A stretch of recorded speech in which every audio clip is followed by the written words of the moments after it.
Ini adalah helmet yang paling famous kat Malaysia.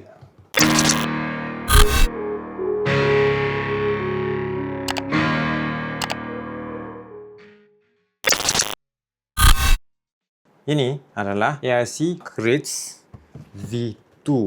So, lain sangat ke V2 dengan V1? Jom kita tengok. Jadi, ini dia helmet ARC Ritz V2. So, dia punya shape shell dia V2 dengan V1 tak ada beza pun, sama je. Tapi orang tergila-gila lagi dengan helmet ni. Seperti korang tahu, ARC Ritz ni sebenarnya dia menang dari segi design. Bukan design shape. Dia punya ni tau. Shape dia ni sama je. Dia tak tukar-tukar. Cuma dia punya colour dia bermacam-macam colour ada. So dia ada V1 and then dia ada masih ditukar logo dia pun. Ada colour-colour terkini yang baru. Siap ada sekarang ada pastel blue lah, ada pink lah, ada apalah. Dia siap ada two-tone-nya colour lah. So kalau kau suka racing pula, dia ada racing-nya colour, dia ada stripe-nya colour, dia macam-macam colour. So sebenarnya dengan ARC Race ni orang suka sangat because dia ada pelbagai colour yang menarik yang datang dengan helmet ni. Dan dia punya design pun not bad juga sebenarnya. Jadi apakah perbezaan antara V1 dengan V2? Ada beza dia walaupun sikit je. Daripada luar shell je nampak lebih kurang sama saja, okey. Tapi perbezaan pertama sekali ialah shell dia. Okey. So kalau V1 sebenarnya datang dengan size L dengan size XL atau XXL lah. Tapi sebenarnya shell dia satu size je. Yang lainnya ialah dalam dia punya sponge. Okay? Dia punya padding ni. Kalau tukar padding yang ini nipis, jadi XL. So, padding yang biasa, dia jadi L atau M lah. Tetapi kali ni, V2 ni, dia memang buat dua shell size. Satu memang ikut lama punya, yang sebenarnya size M, size L boleh pakai. Tapi ini shell size dia lagi besar sikit untuk orang-orang yang kepala terlampau besar macam saya ni. Yang sebenarnya size XL ke size XXL, lagi best lah pakai. Jadi lagi satu perbezaan antara V1 dengan V2 adalah di bahagian dalam dia. So korang tengok bahagian dalam dia pula. Dia macam sama dengan V1. Basically dia punya cheek pads dia ni boleh buka. Tapi bahagian atas ni tak boleh buka. Cuma perbezaan dia adalah pada cheek pads dia. Dia menggunakan butang. Dulu dia guna pin tau. Macam ni kan. Tapi ni dia guna butang untuk masukkan. Dulu dia ada pin terkeluar. Pin. Tapi bahagian sini dengan sini dia guna butang.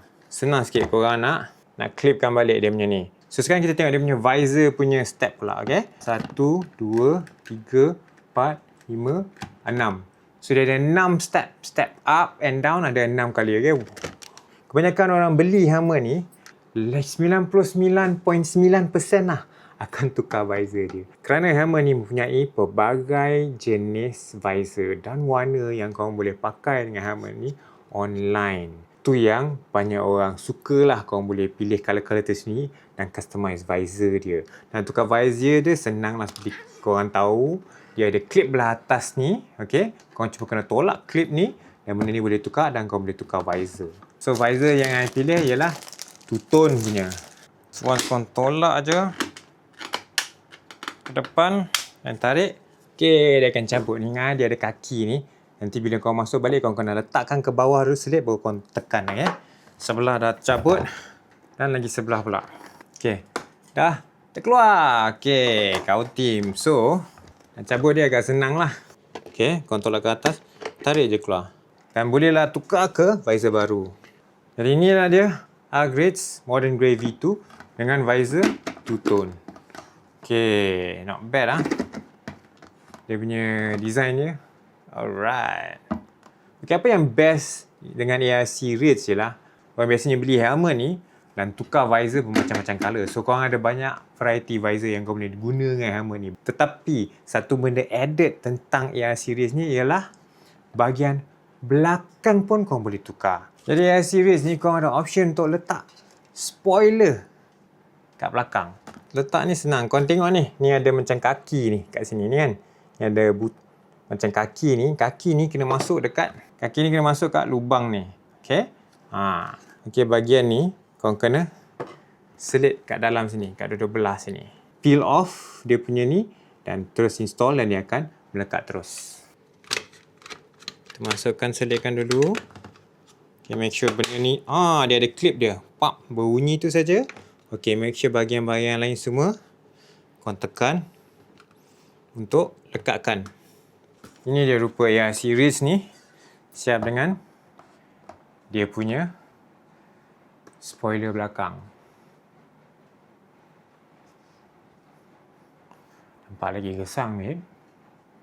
Cuma yang I tak suka tentang Hammer ni ialah dia punya padding ni daripada dulu sampai sekarang sama saja. Okey, tak ada improve, tak ada apa. Dan walaupun dia pakai double D-ring, which is bagus segi safety, tapi tak ada butang sini tau. So korang kena selit mana-mana lah yang terlebih-terlebih ni. Itu je lah. But other than that, Hammer ni memang for open face, dia tak adalah bising sangat dan dia potong angin dengan best. So on top design-designnya yang banyak ada, dan juga dia punya variety of accessories seperti dia punya visor, dan dia siap ada echo kat belakang ni. Okay, racing spoiler kat belakang. Sebab inilah kebanyakan orang masih tergila-gila dengan helmet ARC Ritz ini. Jadi, di sini je lah video kita untuk hari ini. Harap korang semua enjoy video ni. Do hit the like button and smash the subscribe button guys. Kita jumpa lagi di video akan datang. Ciao.